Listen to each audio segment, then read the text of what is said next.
What was the worst punishment a human could inflict on another in the Middle Ages? The answer is terrifying, and it might make you grateful for modern justice. The Middle Ages had no legal regulation on torture. Anything was allowed. The human body was treated like food, to be grilled, pounded, and filleted. These weren't just punishments. They were public spectacles. Entire crowds gathered to watch, to warn others not to break the law. Let's start with the breaking wheel.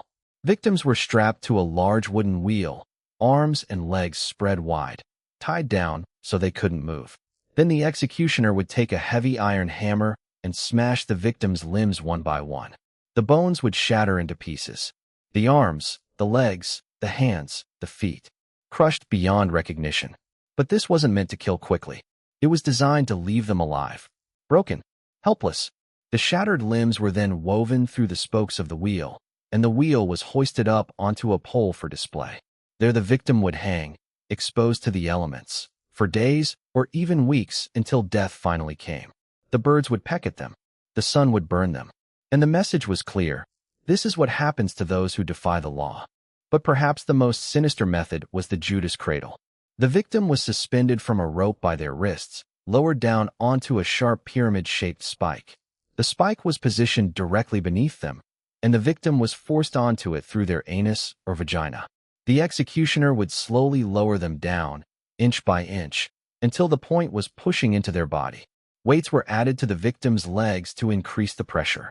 The spike would gradually tear the insides apart, but carefully enough to avoid vital organs. Victims could survive for hours, even days, on this device, all while the executioner watched and waited. A slow, agonizing, degrading death.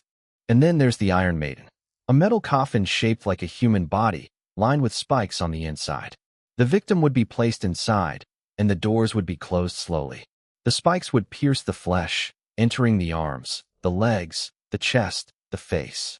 But they were placed strategically to avoid killing the victim too quickly. The executioner could close the doors partially, then open them again to ask questions. Each time, the spikes would dig deeper, stopping when they received a confession they wanted to hear. The truth is, torture wasn't about justice. It wasn't about truth.